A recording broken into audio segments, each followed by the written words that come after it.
آج میں آپ کو بہت ہی حیرت انگیز اور نصیحت آمیز واقعہ سنانے لگا ہوں جو حضرت حزقیل علیہ السلام کی قوم کا ہے۔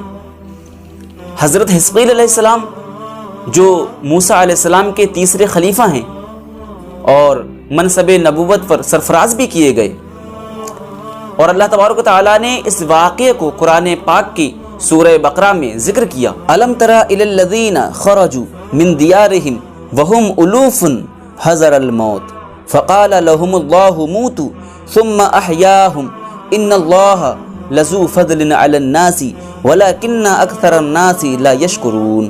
واقعہ یہ ہے کہ حضرت حزقیل علیہ السلام کی قوم کے 70,000 لوگ مر گئے، پھر اس کے بعد وہ 70,000 سارے کے سارے زندہ ہو گئے۔ اللہ تبارک و تعالیٰ نے ان کو دوبارہ زندہ کر دیا۔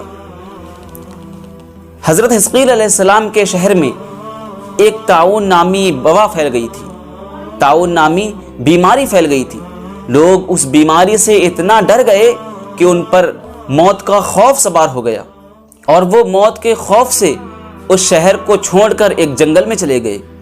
اللہ تبارک و تعالیٰ کو ان کی یہ حرکت اتنی ناپسند گزری کہ اللہ تبارک و تعالیٰ نے ایک فرشتے کو بھیجا، اور وہ فرشتہ پہاڑ سے چھپ کر ایک اس نے چیخ بلند کی اور یہ کہہ دیا موتو، یعنی سارے لوگ مر جاؤ۔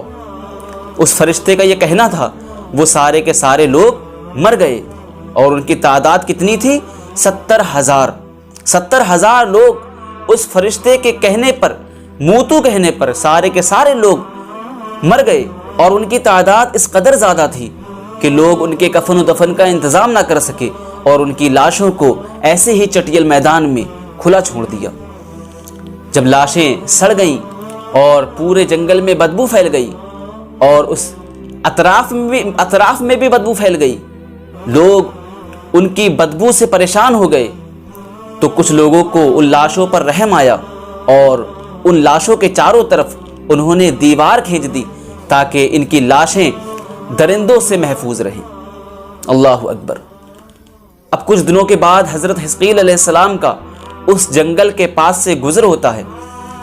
جب وہ بدبو محسوس کرتے ہیں تو پوچھتے ہیں یہ کیسی بدبو ہے؟ تو ان کو بتایا جاتا ہے کہ یہ آپ کی قوم کے لوگ تھے جو بیماری سے ڈر کر اس جنگل میں چلے آئے تھے، جس کی وجہ سے اللہ تبارک و تعالیٰ نے ان کو موت دے دی۔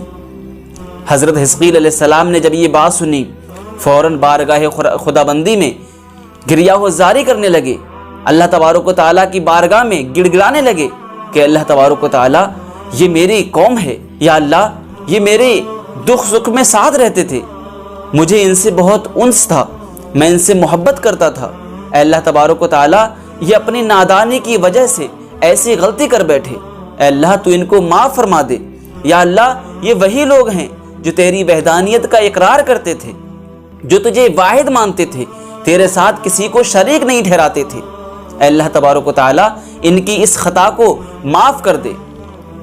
حضرت حزقیل علیہ السلام گریہ وزاری کر رہے ہیں، اللہ تبارک و تعالیٰ کی بارگاہ میں گڑ گڑا رہے ہیں۔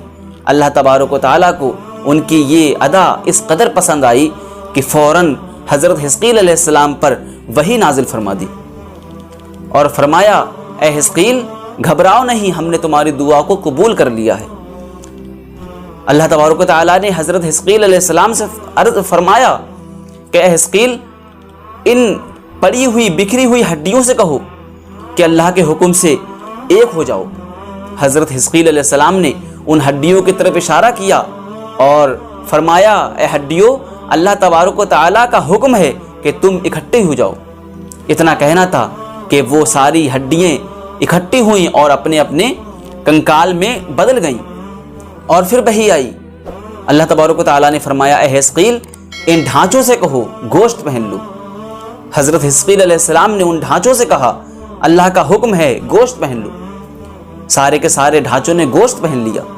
پھر اللہ تبارک و تعالیٰ کی وحی آئی اور اللہ تبارک و تعالیٰ نے فرمایا اے حزقیل ان لاشوں سے کہو کھڑے ہو جاؤ۔ حضرت حزقیل علیہ السلام نے ان لاشوں سے کہا کہ اللہ کے حکم سے کھڑی ہو جاؤ۔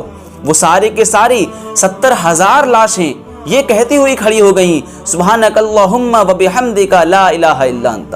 اللہ اکبر۔ تو دیکھا آپ نے کس قدر 70,000 لاشیں زندہ ہو گئیں۔ اللہ تبارک و تعالیٰ نے پہلے ان کو موت دی، پھر اس کے بعد میں ان کو زندہ کر دیا، اور وہ سارے کے سارے لوگ دوبارہ اپنے شہر میں جا کر رہنے لگے اور اپنی اپنی عمر بھر زندہ رہے۔ لیکن ان میں 2 چیزیں ہمیشہ باقی رہیں، ان کی اولادوں میں 2 چیزیں ہمیشہ باقی رہیں۔ ایک تو یہ کہ ان کی اولاد میں ہمیشہ جتنی بھی اولادیں ان کی رہیں، سب میں سڑی ہوئی لاشوں کی بدبو آتی رہی، اور وہ جو بھی کپڑا پہنتے، نیا سا نیا کپڑا پہنتے، وہ کفن میں تبدیل ہو جاتا تھا۔ ان میں یہ 2 نشانیاں باقی رہیں۔ تو میرے پیارے ناظرین، اس سے ہمیں معلوم ہوا کہ ہم موت سے کتنا بھی بھاگ لیں، کہیں پر بھی ہم پناہ لے لیں، لیکن ہم موت سے نہیں بچ سکتے۔ اگر ہم 70 دروازوں کے پیچھے بھی چھپ جائیں، پھر بھی ہمیں موت آنی ہے تو آ ہی کے رہے گی۔ ہاں، اگر ہمیں موت نہیں ہے تو لوگ سمندر سے واپس آ جاتے ہیں۔ اللہ تبارک و تعالی ہر چیز پر قادر ہے۔ تو میرے پیارے ناظرین، امید ہے آپ کو یہ واقعہ پسند آیا ہوگا۔ ویڈیو کو لائک کریں، کمنٹ کریں، اور ہمارے اس واقعے کو اور اس ویڈیو کو لوگوں میں شیئر کریں۔ السلام علیکم ورحمۃ اللہ وبرکاتہ۔